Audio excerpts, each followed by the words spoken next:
أسلحة قاتلة تخشى روسيا من استخدام بدلة الهيكل للخارجي القاتلة روبوكوب الروسية في أوكرانيا، لكن الدرع بها عيب رئيسي واحد: صنع الجيش الروسي بدلات هيكلية خارجية مرعبة للجنود لارتدائها في ساحة المعركة، واللي يمكن نشرها في أوكرانيا. تمنح الأزياء ذات التقنية العالية على غرار الرجل للحدي مرتديها قوة فائقة ودقة مميتة من مسافة بعيدة، والقدرة على الجري بشكل أسرع ولمدة أطول على التضاريس الصعبة. تعمل روسيا بهدوء على ارتداء البدلات الخارجية لسنوات، ويمكن أن تستعد لتقديمها في الصراع في أوكرانيا، حسبما ذكرت صحيفة ديلي ستار. جرب الجيش الروسي في السابق ما يسمى بالهياكل للخارجية، النشطة التي تعمل بالطاقة والتي يمكن ربطها بالجنود لمنحهم قوى شبيهة بالروبوتات، وهي مصممة لزيادة وتعزيز قدرات من يرتديها. تشمل مزاياها زيادة القوة والدقة المميتة حتى من مسافة وسرعة أعلى، وطاقة مطارية للمساعدة على التحمل ومنع الإصابات. يمكنه مساعدة الجنود على حمل أحمال أثقل بكثير، وحتى إعطاء المدافع رشاشة دقة مميتة على مسافات طويلة. يسمح المحرك الذي يعمل بالبطارية القوات بتغطية مسافات شاسعة على أرض مستوية. كما يمنح النظام الهيدروليكي الداخلي للقوات القوة للتحمل للأحمال الضخمة لفترة أطول. يتم بالفعل استخدام بدلات مماثلة غير مزودة بمحركات في صناعة السيارات، لأنها تقلل من إجهاد العضلات على العمال وتقليل عدد إصابات الظهر والكتف وتحسين الكفاءة. في الوقت نفسه تحافظ غلافه المصنوع من التيتانيوم على وزنه الخفيف، بحيث لا يزال بإمكان الجنزير تغطية الأرض بسرعة. تفاخر أولي فاوستوف من شركة TS توكماش للدفاع بالجيش الروسي بأن البدلات ستجعل الجنود البشر العاديين أكثر فتكاً. وقال لوكالة لنداء تاس الحكومية: لقد أجرينا بالفعل محاكمات لنموذج أولي للهيكل الخارجي النشط. إنه يعزز حقن القدرات الجسدية للجندي. على سبيل المثال، كان المختبر قادراً على إطلاق النار من مدفع رشاش بيد واحدة فقط، وضرب الأهداف بدقة النقطة. في محاكمات العام الماضي، زعمت شركة روستك الروسية الحكومية أن بدلات الرجل الحديدي أثبتت أنها فعالة للغاية في العمليات في سوريا. وأبلغت منظمة سبوتنيك الإعلامية الحكومية الروسية أنه بصرف النظر عن زيادة قدرات الجندي، فإن ذلك يزيد من القدرة القتالية لوحدة كاملة. تجربة الاستخدام التكتيكي تتحدث عن ذلك أيضاً. هناك وحدات خبراء متفجرات مجهزة بهياكل خارجية سلبية تعمل في سوريا. يأمل العلماء الروس في تحسين تصميمهم بحلول عام 2025 بدعوى أنهم يريدون جعله أقوى وأسرع. كما طورت روسيا بدلات راتنيك القتالية غير المزودة بمحركات، والتي صنعها معهد الأبحاث المركزي لبناء الآلات الدقيقة. هذا له ميزة تجنب أحد العيوب الرئيسية لبدلة إكسو. في حالة نفاذ طاقة البطارية، يمكن ترك المستخدم المنهك عالقاً وغير قادر على الاستمرار في الحركة حتى يتم العثور على بديل. إسنال القاتل. يأتي ذلك في الوقت الذي تزعم فيه روسيا أنها نشرت صواريخها التي تفوق سرعتها سرعة الصوت، التي لا يمكن إيقافها في أوكرانيا لأول مرة. فيديو يصور اللحظة الدرامية التي دمر فيها الصاروخ مستودع ذخيرة في غرب أوكرانيا. تزعم موسكو أن سلاحها كنزال أو خنجر لا يمكن إيقافه بالأسلحة الغربية الحالية. يظهر الفيديو الذي تم تصويره من طائرة عسكرية بدون طيار لحظة إصابة مستودع ذخيرة أوكراني كبير في إيفانو فرانكيفسك بصاروخ روسي قاتل تفوق سرعته سرعة الصوت من طراز كنز.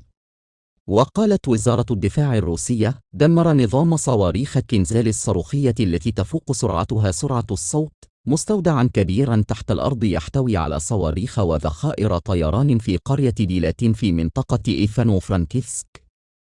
Death from above moment. Russia unleashes unstoppable nuclear-capable hypersonic missile destroying Ukrainian weapons warehouse. Video captures the dramatic moment a Russian hypersonic missile destroys an ammunition depot in the west of Ukraine. Moscow claims its deadly Kinzhal rockets cannot be stopped by Western missile defense systems. Video captures the dramatic moment a Russian hypersonic missile destroys an ammunition depot in the west of Ukraine. Moscow claims its deadly Kinzhal rockets cannot be stopped by Western missile defense systems. The video, reportedly filmed from a military drone, shows the moment a large Ukrainian ammunition depot in Ivano-Frankivsk was hit by a deadly Russian Kinzhal hypersonic missile. Russia's defense ministry said, the Kinzhal aviation missile system with hypersonic aeroballistic missiles destroyed a large underground warehouse containing missiles and aviation ammunition in the village of Delyatyn in the Ivano-Frankivsk region. Spokesman Igor Konashenkov said the unstoppable weapon was deployed on Friday. It is the first known time the new Kinzhal has been used in the conflict, but it was earlier tested in Syria in war conditions. Kinzhal missiles have an estimated range of 1,250 miles. President Putin earlier branded the missile an ideal weapon that flies at 10 times the speed of sound and cannot be brought down by conventional air defense systems.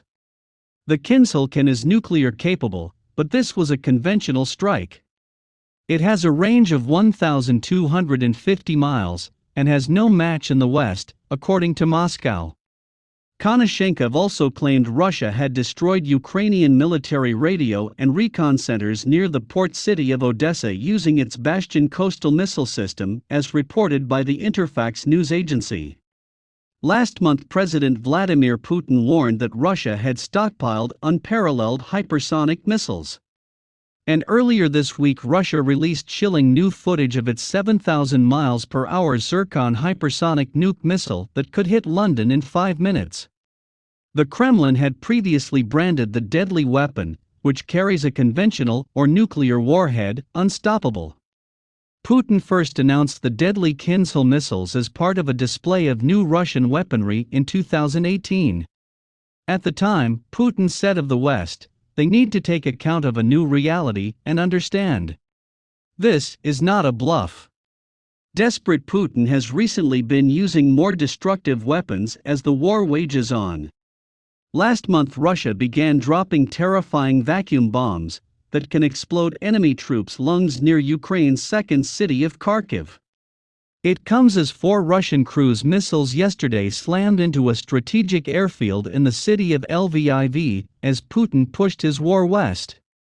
The warheads, weighing a combined 1,600 kilograms and fired from more than 400 miles away, represented the first attack on the historic city. It had been considered a relatively safe haven for diplomats, aid workers, refugees, and journalists. Britain's Armed Forces Minister James Heappey said the strike showed Russia was now widening its bloody assault on Ukraine.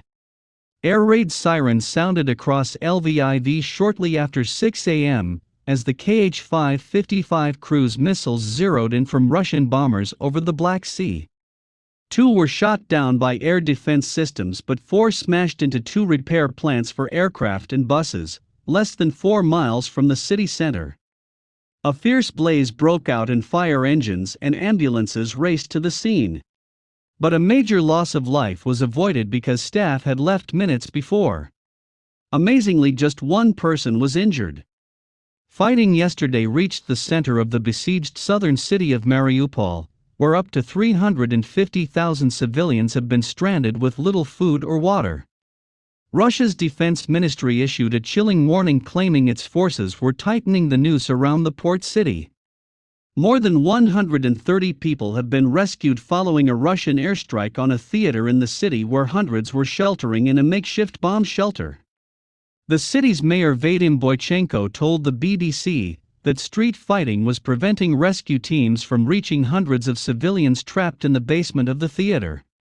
Speaking early on Saturday, Ukraine's President Volodymyr Zelensky said there was no new information regarding fatalities in the city, but said it was facing the greatest ordeal in its history, in the history of Ukraine.